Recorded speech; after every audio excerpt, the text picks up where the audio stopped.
Hi, my name is Gracen Flemming. I'm 18 and I will be a freshman in college in just a few months at the University of Georgia. Yes, just graduated like a week ago. Just graduate. Well, actually, so I actually graduated. I was supposed to graduate May 23rd, but my graduation ceremony will be on the 6th. So it's this Saturday. It's so exciting. It's going to be great. Yeah. So I would call you guys, because there's a population of people that are seniors through COVID-19, right? Yeah. And, you kind of have your own perspective. I was a senior long ago, but, it was a normal year, right? Or as it would be for a senior. You guys, and I think there was a lot of posting on social media, kind of like, you guys didn't get to do prom, you didn't get to do graduation. So but you're a senior. So how was it for you? I really thought I loved it. I like new and different stuff. I was really happy that my senior year wasn't the same as every other one.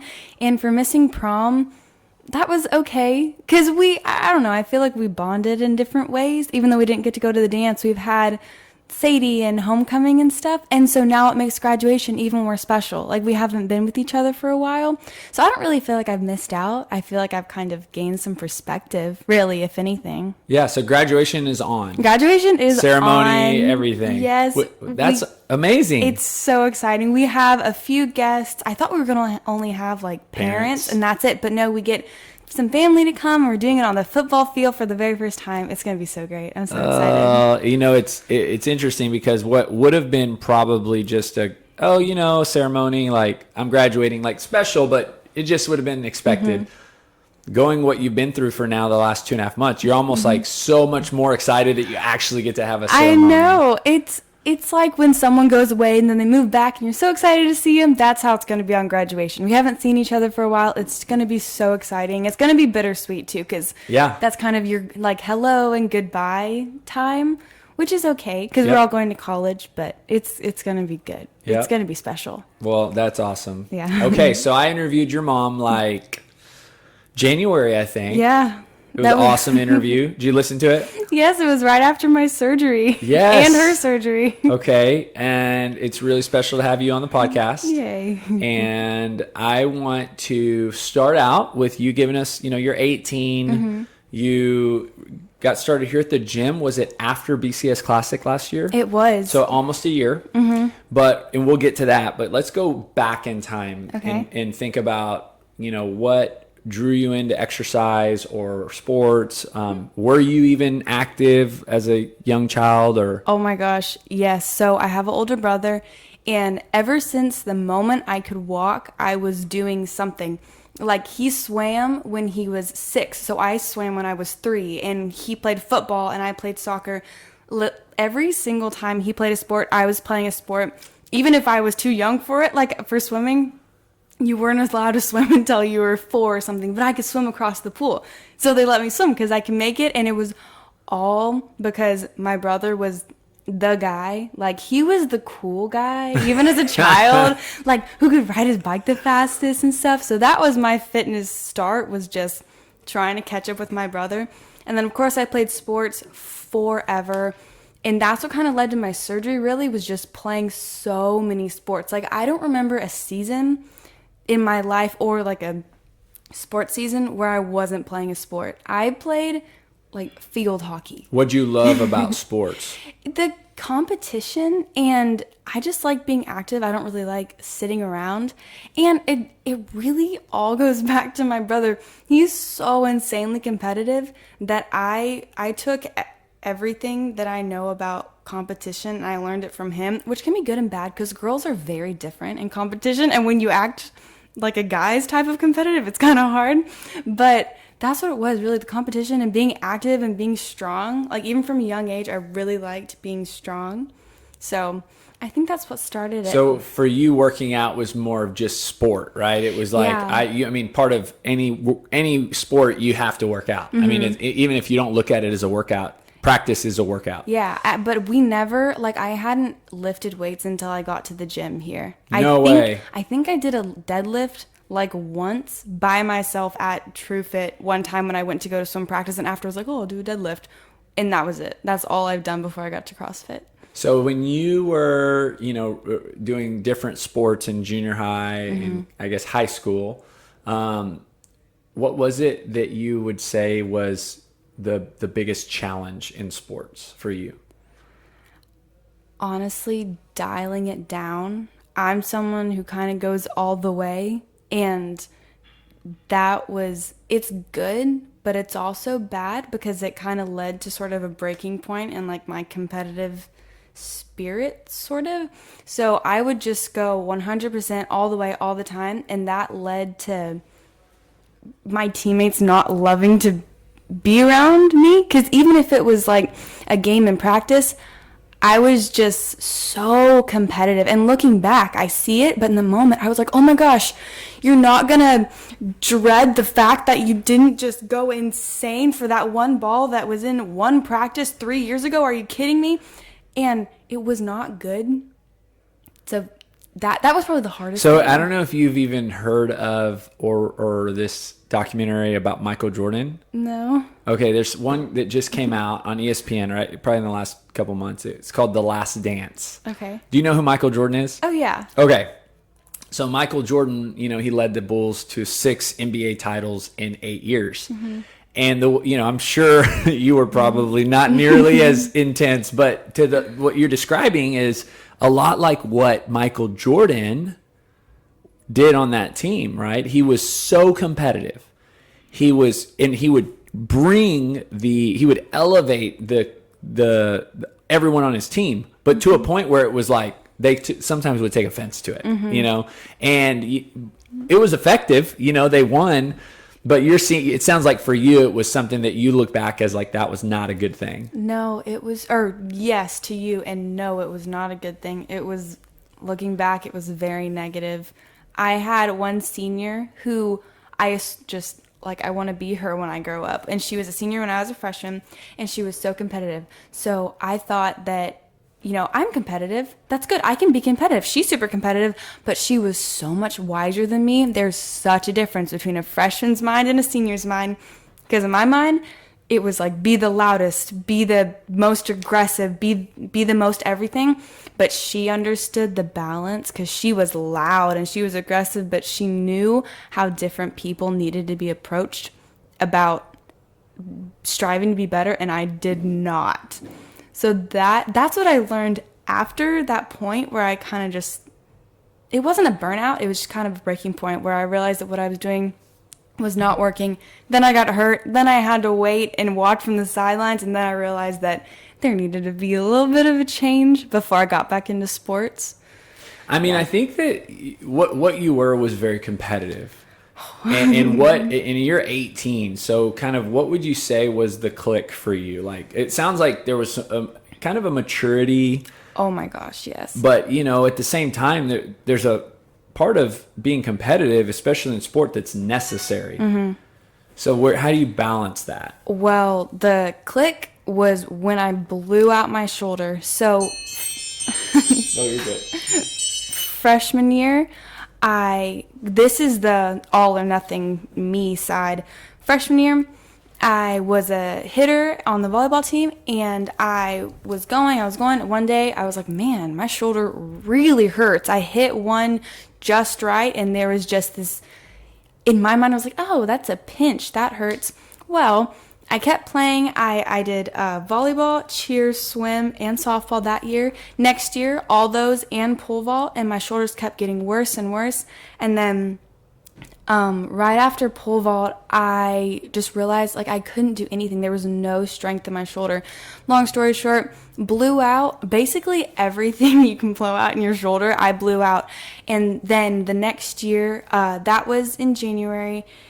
My surgery was in January, so I recovered, and then I wasn't going to be able to do summer volleyball, or ended up not being able to do school volleyball because I got a concussion first day of school. Basically didn't play any sports that whole year. So I had to sit out and I had to watch, and the change in the mentality was really just realizing that since I am an all or nothing person, it's not like, it was either be fully part of the sport or just not be part of the sport, even though I couldn't play. So if I was going to be fully part of the sport, I was going to be as helpful as I could and as just uplifting, I guess is the right word, because I couldn't be as competitive because I wasn't on the court. But I could still scream, I could still cheer, and I could still yell. And then stepping back, literally, like stepping back off the court or the field or the pole vault pit and watching, I really, really saw what other people needed. And that helped me go from, I wasn't ever really selfish, but it helped me just kind of shift my priorities from being we need to win to that person can get better and I want to help them get better. And if they get better, then we all can get better and that will actually help us win. So the shift was really just being forced to watch and find a different way to help. What was sports after that moment like for you? Sports, it was so much more of a team thing. I know that sounds dumb because sports are just, it's a team really, unless you, I don't know, pretty much all sports are a team, but I didn't view it that way. I don't know. I just viewed it as a win or loss. It wasn't really that's all it was. Like, it was when the game's over, you win or you lose, and that's about it. But afterwards, it's so much more of a team thing. Like, everyone can grow and everyone can get better, and if one person is down, then the whole team's gonna fall down, and you have to lift that person back up before you can all get better. That is, I've learned an insane amount at the last year and this year. I feel like a completely different person. So you were shoulder recovered, and then how was the, I guess, seasons after that? They were good. Well, the seasons after that was basically just this year, and softball was like my thing. I'm the pitcher for our team, and this was gonna be our year. Seriously, this was the year we had the best team we've had ever, and I am still so competitive, but it's much more productive, competitive type thing going on. And our team, it was going so great. Like, our practices were amazing, pitching was getting great, we had another pitcher, and then Corona hit, and we didn't get to finish our season, but it's okay. It's really okay. I'm not mad, and I'm not sad because of Corona, because I know it was going to be so good. There's no doubt in my mind that we were going to do amazing, and I'm really okay with that. How many games did y'all play? Oh, man. In actual season, we probably played, I don't know, 4. We had a bunch of off-season games, and the very last game, like, I tagged the fence on a hit twice. This girl, oh my gosh, everyone just had their best game ever, the very last game. And you had no idea it was going to be your last game? No, because it was right before spring break, and then we went to spring break, and then we weren't coming back to school. Oh, that was the worst part of Corona. Like, so, I don't care about prom. It was that we couldn't finish what we started there. And were y'all undefeated? We weren't undefeated, but I think we maybe only lost 1 game, which is a big deal. Okay, we go to a small school, and it was just the best year we've had. Actually, oh my gosh, maybe we were undefeated. We lost a game, but it might have been an off season. Oh, wow. Ooh, I'm not sure. I need to go look at that. Okay, so I want to dive into last summer, or it was really fall. I guess it was still summer, September 7th. Yeah. The BCS Classic was really kind of, I guess, like the first time that you and I probably spent time, because you helped the whole time, and yes. Your mom helped so much. And so give me a little bit of what that experience was for you. Oh, it was so fun. Oh my gosh, from the night before when we were hanging up signs and meeting everyone to the next day and the next few days when all the athletes were out there, it was just so eye-opening. Like, that is the kind of competitiveness I have learned and I've been looking for. Like, people are so competitive. It's crazy, but no one is, well, I mean, the people, I'm sure there are, but the people that I saw, they weren't selfish and greedy. That was another thing. It wasn't like people were greedy about what they were doing. They were working so hard all the time, and they knew they gave their best. So there wasn't any need after the fact to be mad about anything. And it was just so great. It was like going to the coolest carnival in the entire world, but people are working out and having fun. It was sunny and it was so hot. And I was just kind of like a runner for my mom was helping with everything. And so I was like filling up water bottles. I was just doing anything you could imagine. And I got to see so much. It was just so eye-opening. And Rich Froning was there, and I had no idea who he was. I feel so dumb. My dad and I walked up to my mom. We're like, hey, Mom. And Rich Froning was standing right there. And we're like, hey, what's up? Dude, how's it going? And then I go home, and we looked him up, and I watched there's a documentary about him on Netflix, and I watched it the other day. I'm like, we are so stupid. Why didn't we take a picture with him? But funny story in that light, because I think it's in our little world of CrossFit, we definitely know who Rich Froning is, right? And Alicia originally was going to pick him up at the airport that morning. Okay. One of our kids got hurt at our house. Like it was, it wasn't a major injury, but it needed Band-Aids and bleeding was happening. No. And, he was supposed to be picked up at a specific time because he was competing. And I'm showing around a buddy of mine who's, he actually owns a law firm. I'm showing him the event and I'm talking to Alicia and he knows he's like, hey, what do you need? I can do it. And I said, yeah, there's this guy flying into Easterwood. He's landing at, I tell him, I go, he's kind of a big deal. His name's Rich Froning. He's like, I don't know who he is. I'm like, so I pulled out his Instagram. I'm like, well, 1 point something million people know who he is because he was wondering how I'm going to recognize him. I go, here's his Instagram. Just look at some pictures of him. He's very noticeable. Oh my gosh. Oh, I feel so dumb. No, that's funny. That's great. Okay, you're an athlete. You're competitive. Sport your whole life. You finished that weekend. I mean, is it immediate? Like, okay, I want to do this? Oh, yeah. Okay. It is like the sport I've been looking for because it can be a singular or like a one-person thing. You can work out by yourself, but you can also do team. And there's boxes. People are from boxes, so they all cheer each other on.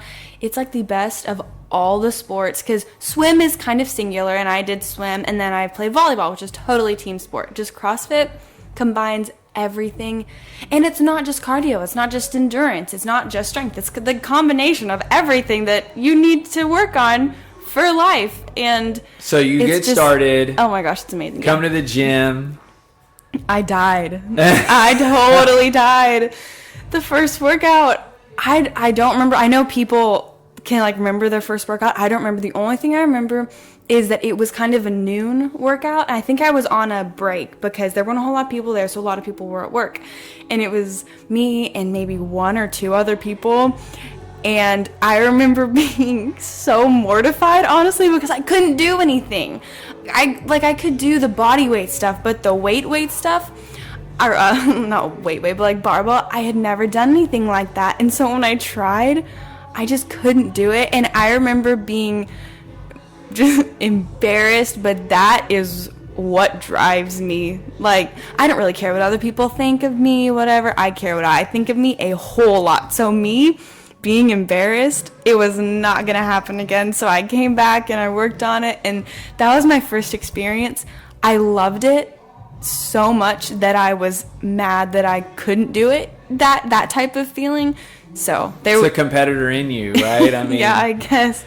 So I would say, I can't remember the day I coached you and you were doing power cleans. And I could tell, I was like, you were making progress, right? You were pushing hard. And I think that, being that you're an athlete, but never touched a barbell, how did you feel your learning curve was? How did you feel like it was this, long drawn out process? And you're still in it, or did you feel like you caught on pretty quickly? I feel like it was a total spike in learning, and I'm still going up really, really aggressively because since I didn't know anything, and I love learning new stuff, whether it's in school or sports, it just makes me so happy to learn something new. And every single time I can up a little bit of weight and stuff, but I'm always learning new techniques. Like Robert, the coach, here, obviously you know him, but he's so good at helping me with little things that really help improve what I'm doing. So I feel like my learning curve is just kind of an uphill climb, and it's still going, and it makes me so happy. So, when was that you really wanted pull-ups and that you were so committed to working on them? Oh man, that might have... Was that January? Or was that before that? It might have been January. I think so. Yeah. So what are, that to me is kind of that competitor in you that you probably come to a class, pull-ups are in the workout, and you keep seeing that and you're like, I can't do them. I want to do them. I got to put extra work in. So is that something you experience every day you're here? Yes, every single day. I don't think there's ever been a workout where I think, I'm okay. Like, I'm good, because I'm not. And I know I'm not, because I'm newer to CrossFit, but there are certain movements. Like, there's some stuff where it's just kind of the movement's good, but you need to up and weight. But for pull-ups, that movement, that's a goal. And my dad, of course, he can do like 1,000,000 pull-ups. And so he's helping me outside of working out here and stuff. And I finally, over the Corona quarantine, I got... This sounds so pathetic, but I got 2. Yay! And that's better than none. And my That's kipping great. pull-ups are better. Those little victories, they really, really, really help. And there's little stuff like burpees. Burpees were so hard for me. And now I've realized just little tweaks that help them be so much easier, or just more efficient. Maybe not easier, but more time friendly, in workouts. I love that. I love that about CrossFit. How did the fall or whatever season you did CrossFit leading up into softball help? Oh my gosh, just exponentially helped everything. Seriously. I was faster and stronger, and I was more evenly strengthened. Like earlier in my fitness career, I was really off balance. Like one side of my body, from pitching, from hitting, from setting, even like half my body was so much stronger than the other half. And CrossFit helped balance me out so much, which is a crazy big deal, especially for how vulnerable my shoulder can be. So it helped with everything, like health and then strength all combined into one. It was insanely helpful. Yeah. You had a little shoulder tweak. Was that how did that happen? Yeah. Wait, surgery or? Yeah, surgery. Yeah. Oh. Yeah. When did you have that happen? In the last? I think. Well, it was months. January 27th of last year. Yeah. Oh my gosh, it's already been a year. But so what happened was, I had shoulder surgery. So my labrum was torn. They cut 5 centimeters off my biceps tendon. I had to reattach it to my humerus, and then this is all before CrossFit. Oh yeah. And this before is CrossFit. from softball pitching. Or all the sports. I played like 5-6 sports per year, which was insane. Like, I don't know how I didn't get hurt. I must have been hurt in other ways, and I just didn't care and didn't notice because I was so driven. So there's a competitor, and you had that all happen in January, the surgery. And then the worst part was I had a horrible reaction and really bad complications that prolonged my recovery at least 3 weeks, probably a month. And that was the worst part of my surgery. So that's what kept me out even longer. And that was, my mental state just kind of took a nosedive from my surgery. Describe it. Tell me a little bit. I hate saying this because I'm mad at myself that I was this way, but after that, I was so fearful and timid. Like, I went through a point where I was that crazy competitor, and then after surgery, give up is not the right word, but my competitive spirit was just so sedentary because I was kind of worried about hurting myself again, kind of worried about hurting other people from being so competitive because I'd realized how negative that had been.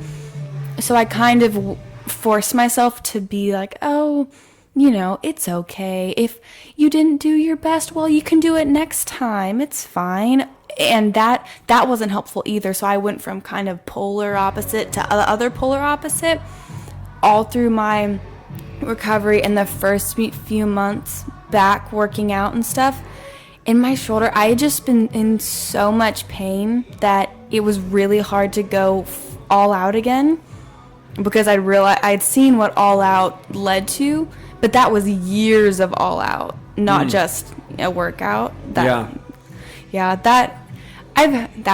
wasn't great. That wasn't a good time in Gracen's life. What about coming into CrossFit and going through? I mean, it's so shoulder intensive.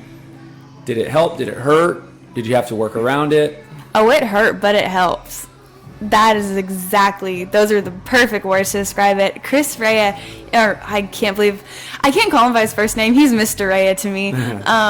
He helped, he did my on-ramp, and he helped me with pretty much everything. He taught me about the crossover symmetry, and he was really, really helpful with strengthening my shoulder before strengthening kind of anything else, because I really, really, really needed help, and he'd had some shoulder problems, so that really helped my shoulder. And then the mental state, that's when my mental state started getting so much better.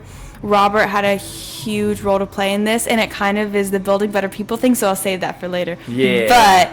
But it's helped with everything, like strength in my whole body, but especially my shoulder.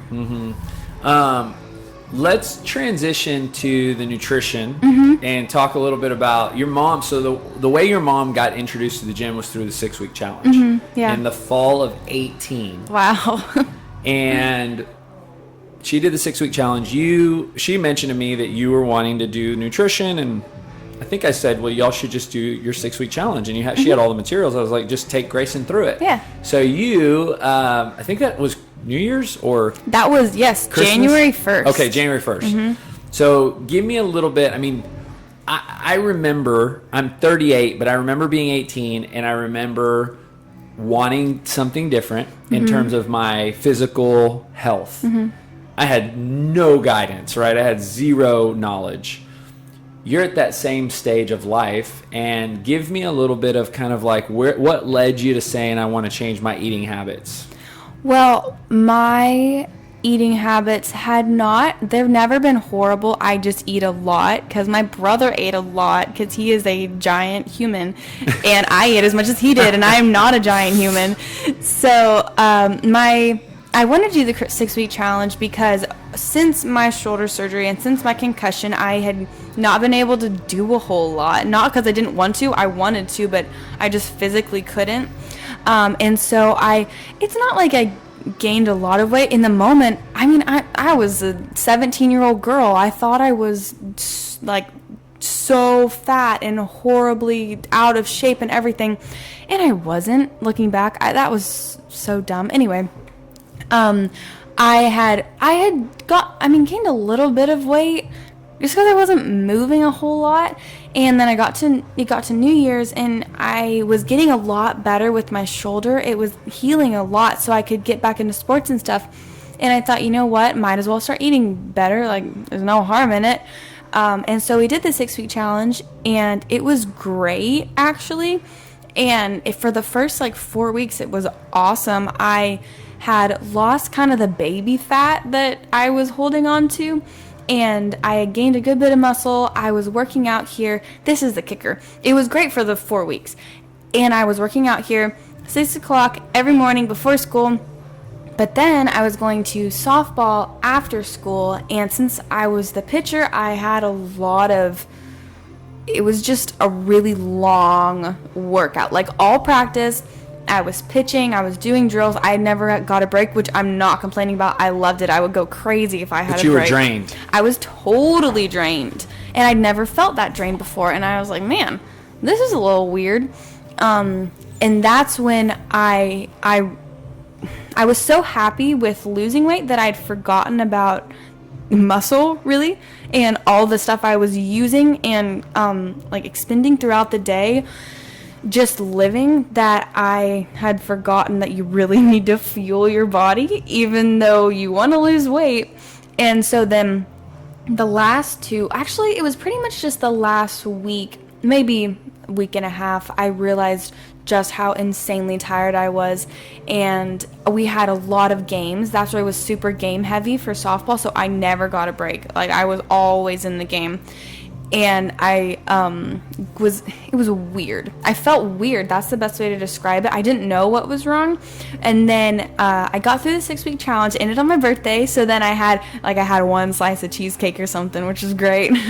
But then later, the negative effect started happening after the actual 6-week challenge. After the prescribed time was up, I very, very, very falsely calculated what I thought was the macro breakdown of the 6-week challenge and transferred it over to, I can just, sustain this. It was not correct. Not what the 6-week challenge called and this for. is, I would say, if I can interrupt for a second. Yeah, go for it. And you were doing it kind of secondhand from your mother, and she's great. And but when we do a 6-week challenge, you have an assigned coach who you meet with, checks in with you almost daily. Every 2 weeks you're talking about this, and that's the value of having somebody who's monitoring. Oh yeah, definitely. We always tell people every person is different, so what worked for your mom, of course, is not going to work for you, because you're working out at 6 a.m. and practicing in the afternoon for 3 hours and it's just you're completely different.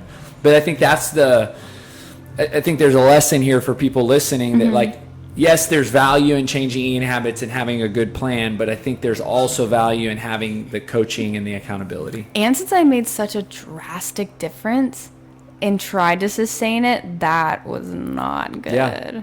So I want to go back to the very first thing you said, which, if you're comfortable sharing, you kind of mentioned the reason you want to start because you felt like you were overweight, and then you said something to the nature of but I wasn't, but I felt that way and I didn't like myself. And you're 18, and I appreciate your honesty, but I would love for you to expand on that, because I think that sometimes there's somebody listening or will listen who is that age, if not a couple years younger. And I think sometimes it's really hard for people to communicate that and really share that. But I do believe, one of my heart of hearts passions is kids, youth, right? Like, I was an overweight kid, right? I was, I didn't like swimming. I liked swimming, but I didn't like taking my shirt off at the pool, right? And be embarrassed around all my friends. And so I have a huge heart for kids and teenagers and high school students. I don't have the opportunity as much to reach those populations, right? Because they're again, they may not want help, their parents may not know where to go for help, but I want you to share a little bit about what you were feeling. Okay. In complete honesty, I was just comparing myself to all the other girls who did not have a really long break because of shoulder surgery and concussion. All of my friends, we all play sports. There's not one of us who doesn't. And so they were all staying the exact same size and getting stronger and looking better because we always play sports. And I have always played sports. And so when I had to take a break, kind of against my will, that's just natural, I guess. I mean, if you're not working out crazy hard, you're not gonna be the exact same size anymore. And this is complete honesty. The moment I realized that I wanted to make some sort of difference was when I put on jeans that I hadn't put on since before the surgery, because I only had one hand, so I had to wear yoga pants, and they didn't fit as well. And I had always been the same size, and that was a little weird. And if there is someone listening who is my age and who's a girl, and the top button doesn't button, okay, you probably aren't fat, you just ate a little bit more and you're probably just still digesting it. But I didn't realize that it's okay / it's really easy to come back from. It's not the end of the world, because everyone needs a break. I honestly think that break that I was forced to take helped me from getting burnt out. I was so close to being burnt out of everything that helped me not. And it's really okay. I'm not bitter or mad about anything. And it was a pretty significant point in my life. And I'm really just thankful that everything happened the way it did. Because if I didn't want to make a change, I wouldn't have gotten here.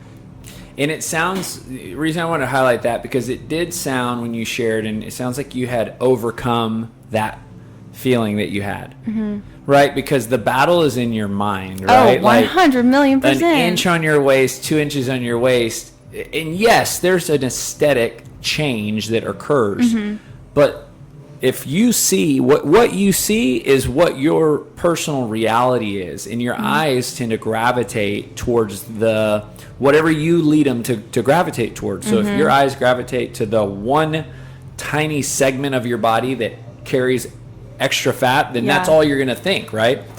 But it sounds like you have overcome that, I guess, to a degree, right? Because I think that part of that is you working out, wanting to improve and, you know, get physically in better shape, but not to a diminishing point. Yeah. So how did you step into victory, if we call it victory? I think it was my determination, my little competitor living in there, because my mom started coming to the gym before I did. And when I did the 6-week challenge, I was really happy with the improvements that I'd made. And I started to realize that I could, like if you gain a little weight, you can come back really easily. And so after the 6-week challenge, when I've started improving my eating a little bit, I'm still really working on it. The victory for me was getting stronger and like being able to do a pull-up. And so seeing the positive outcome of working out and changing eating habits led you to realize that, hey, maybe I'm not overweight. Maybe I'm okay. You know, because that's the victory. The victory is you being okay with you. That's you know, true. The defeat is you not being okay with you. And I have a belief that doesn't matter what the weight is, doesn't matter what the body fat percentage is. What you believe about you is the reality of your health and fitness, right? Now, there's a factual point, right? If you're overweight and you're high body fat, we need to work on that, or you know. But at the same time, that's not like what you believe about you. I didn't think about that sense of victory. I totally think that I stepped into that as soon as I probably maybe lost like the first pound in the 6-week challenge, because when you lose a pound, at least for me, I couldn't really see a difference like in my body, but I felt so much better. And I realized like, hey, I don't really look that different, but I feel a million times better. What's going on here? It was all mental. And it sounds like you had an aha moment, and I want to repeat it because I think people need to hear it, is that you realize that like it's really not that hard like to lose an inch, right? If you call it that, or you know, that the way you described it was like, I didn't go that far off, right? Because sometimes people, those yoga pants don't fit, or that top button doesn't button, and now they think it's like, oh, let myself go. Like I'm at the point of no return. No, that's not true. You're probably, let's say, like 3 days away from eating healthy and going back to where you were. Now, you know, so it sounds like there was kind of an aha moment for you when you realized, like, okay, this isn't the end of the world. I just need to dial in my nutrition. I need to show up, you know, work out. For sure. Definitely. Okay, so you in the quarantine, I feel like it was like a whole nother level. You did that 6-week challenge with your mom, you know, kind of learned a lot of lessons about what I'm going to call more of like the performance side of nutrition, right? Because your body demands more energy, more fuel, more calories when you're exercising, actively playing a sport. And then we went into the quarantine and we did the 28-day nutrition program. You were very engaged, and you sent me a long email with questions, right? And then we went kind of back and forth. And I told you I thought it'd be great to actually have these conversations, answer some of your questions on a podcast, because they're great questions, and I feel like people have the same questions. So let's start with, I mean, right now, where you're at. You know, what are your current questions about nutrition? Okay, big one, like umbrella question. how do I eat more calories, kind of. So the deal is, when people start working out, they usually are going into a calorie deficit, right? But I was in so much of a calorie deficit that I wasn't fueling my body. But being not a college smart person about nutrition, I YouTubed a bunch of stuff about like reverse dieting, I guess. And I don't know a good way to go about that, because I know I need more calories. I know my body cannot be okay at 1,300 calories when I'm working out the way that I am. But I don't know the best macro breakdown or how to increase calories in the best way, because like I don't want to shoot up to 2,000 calories all of a sudden. That can't be good for you. So I'm going to start with I was at a nutrition seminar probably 3 or 4 years ago that we put on for the chamber, and we had a female come and speak. And she was associated with the track team. She was a track athlete at Georgia. Oh, hey. And had come down here to coach and working with the track team. And she was the speaker. And I think she had a master's in sport nutrition. She was, on stage and very fit. I mean, very fit female. And she shared, she was like 135 pounds. That she was comfortable sharing that. I think 5'7" or 6. And she said, I eat 3,400 calories a day. Oh my gosh. And that's exactly what every female probably thought in the room. Wow. And here's this, female who's probably late 20s, probably 28 years old, very fit. And, what I loved about that was, we've got this stigma in our mind about how many calories we're eating and the macro breakdown. It's, it's as toxic as righteousness can be in church, right? It's just like, get the focus off of that and put the focus more on fueling your body. Yes. Right? So it's like fuel your body for the day and whatever the day demands. Now, there is a system to that, and there is a rhythm, and it changes person to person. That's why we can't take, mom's meal plan that worked for her and apply it to me and think I'm going to get great results, because it's a plan for mom.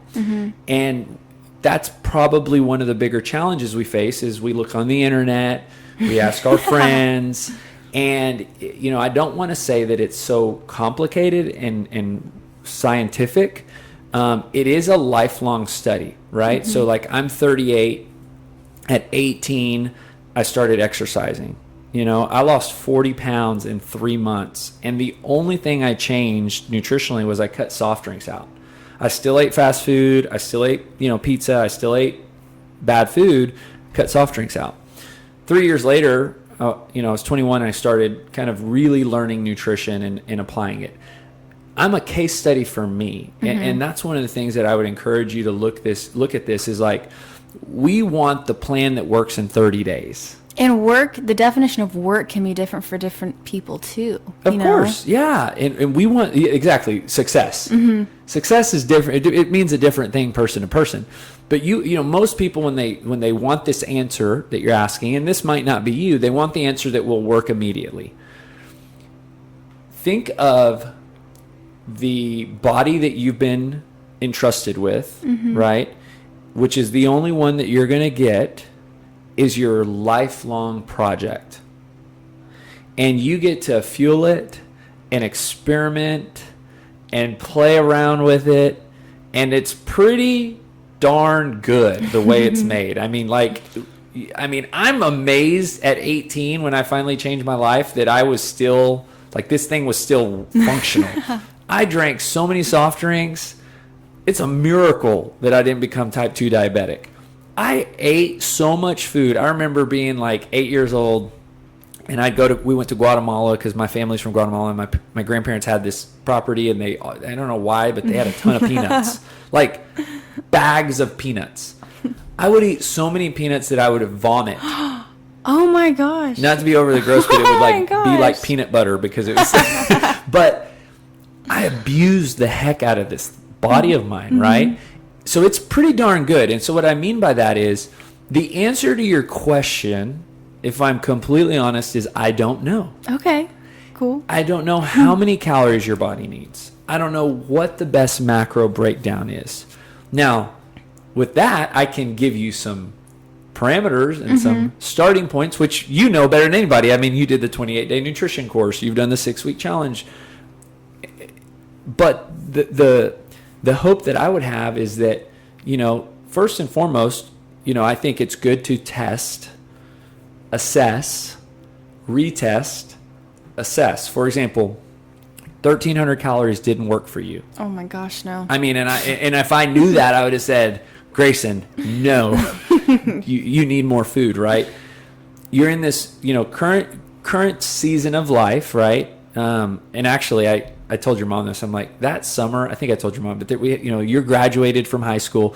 I was like, that was the most fun summer in the world because like you really have no responsibilities. I mean, I mowed yards, so me and my buddy mowed yards, but college, you haven't even experienced that yet because that's going to bring on, I mean, it's great. I love coming to A&M, but tests and, all responsibilities and all those things, that's not here yet. And then high school, which was kind of that version, is done. So you're kind of in this really cool season, right? Mm-hmm.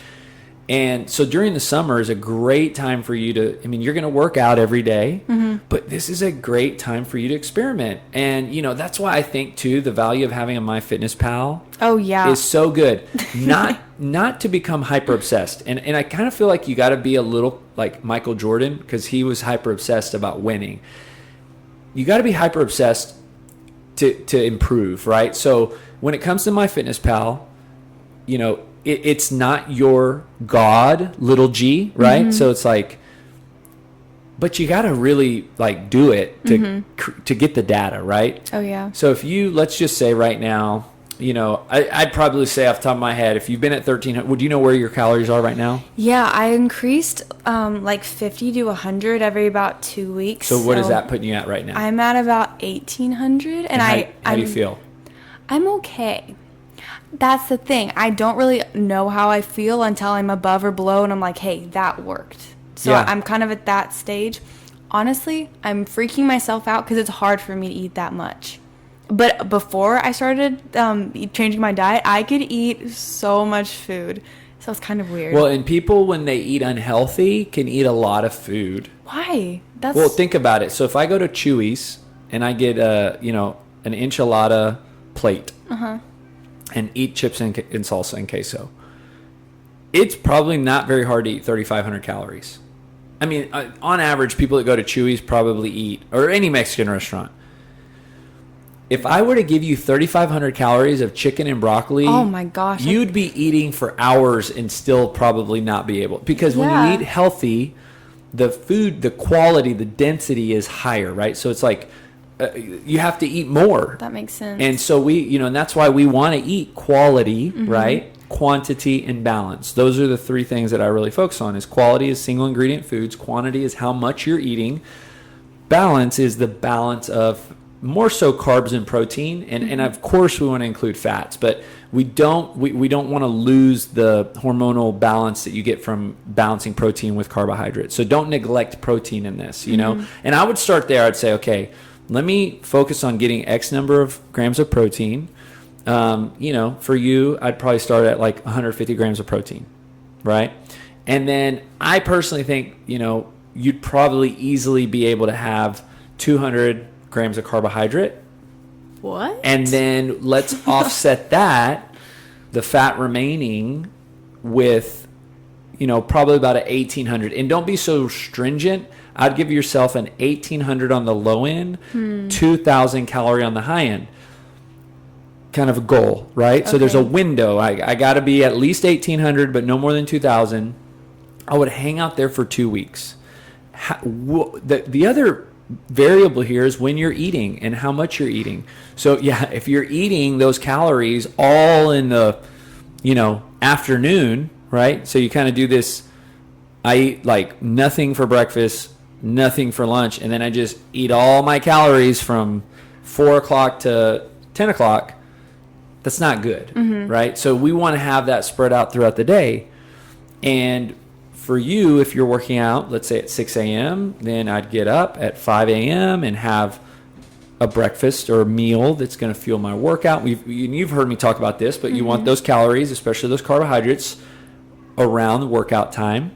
And then you want to feed, like the thing about working out at 6 a.m., you got to think you've just jacked up, and we're going to use the word metabolism, but just think about it. You just jacked up your body. Like your body now, I worked out at 6 a.m. this morning. I was sweating. And what I did is my body just got jacked up, and that means I need to fuel it, right? So now I have to fuel it, and I got to fuel it. I drink my shake. I eat my breakfast. I got to eat shortly after that, and I got to keep fueling it all day. Mm-hmm. And so if we miss those meals, and where people miss them is because they're focused so much on weight loss, they're focused so much on that number, whether it's a calorie number, a scale number, they're focused so much on that number that they completely forget that, hey, there's a component to this that has nothing to do with that. This is a body that needs fuel. That's exactly what it's almost like loving somebody systematically. Like, okay, to love this person, I need to text them at 6 a.m., tell them I love them 3 times a day, hug them when I see them only once, and dive into a meaningful conversation for 17 minutes once a day. That's what people are doing with a macro calorie prescription to their body. Mm-hmm. What if you did Murph? Oh my God. What if the workout was different? Not all workouts demand the same amount of energy. Boom! That's a light bulb moment. Oh, is that where the calorie window, like your 18, what you said earlier, the 1800 to like the 2000? Yes. You got to listen. You got to feel it out. It's kind of like a golf. I'm not by any means a golf pro, but it's like I just love watching some people that are so good at their sport that it's just like it's like you got this like person who plays golf. Let's say, and the shot is the caddy will tell them exactly how, and everything in the textbook says to grab a certain club. Mm-hmm. But this guy knows. He knows the wind. He knows and he says, give me the other one. Not textbook is the other one. The caddy's like, dude. He's like, dude, I know how I play. Give me that other club. And I love an athlete like that. And I love somebody who knows their body so well. Now, my job in nutrition is to help people learn that fundamental truth. Mm-hmm. And it's not easy. It's like parenting. Your parents, their goal is for you to go to Georgia, make good decisions, graduate, and live a long, healthy, happy life, right? Mm-hmm. And so they had a certain amount of time to teach you some principles to live by. And so it's the same with nutrition. And you have to kind of grow into this person, this adult version of yourself that's going to be but just know you're the driver of the bus, right? You know more about your body, believe it or not, than me or any person that would ever read any textbook, And so when you embrace that, the obvious, if I'm really serious, it would probably fix 90% of people's questions is just eat healthy. Yeah.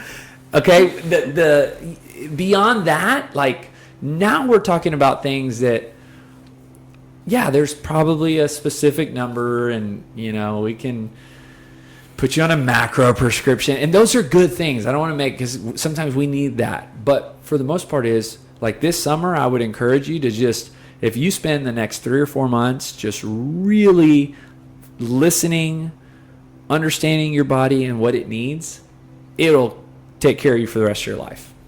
That's smart. I'm getting a lot of balance from this talk.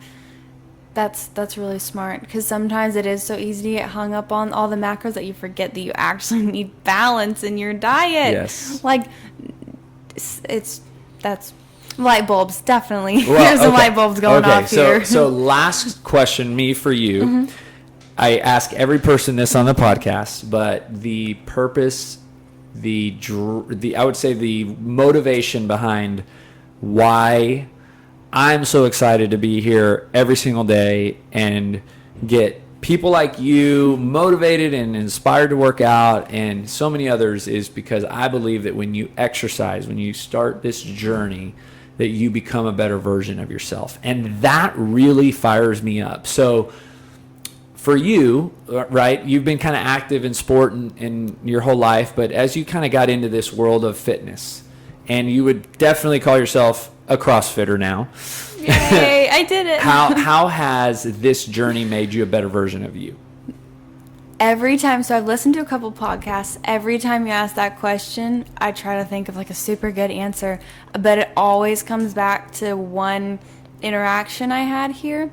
And long story short, I think that building better people here is the little moments in a class that you learn a lesson that you can take into your everyday life. And the first time and the most memorable time, I don't think I'll ever forget it, was there was one CrossFit workout in the morning at 6 a.m. when it was freezing cold, like so cold. Oh my gosh, it was awful. And it was that type of rain where it was like just enough to feel like little ice cubes hitting you, but not enough rain to not run outside because it was part of the workout. And then there were rowers there. I know there were rowers. I don't know if we rowed or if it was like an option instead of running, but the part I will never forget, it was multiple rounds, don't remember how much, but there were 30 box jumps. It was 30 box jumps, a run, and something else. And the very, very, very first set of box jumps, the 29th box jump, I just ate it. Like, oof, I can feel the pain in my shin right now because I clipped my toe, you know, just like everyone has to do it at least once. I clipped my toe and I hit my shin and just, oh my gosh, it was like purple and black and not looking good. And it was so freezing cold. And I just kind of caught myself on top of the box for a second. And I was like, oh my gosh, that just happened. Okay. And that's such a little thing. And I wasn't in a whole lot of pain. I mean, it hurt pretty bad, but it wasn't too much pain. But that was the first time I'd ever been hurt at all since my shoulder surgery, like in a sport.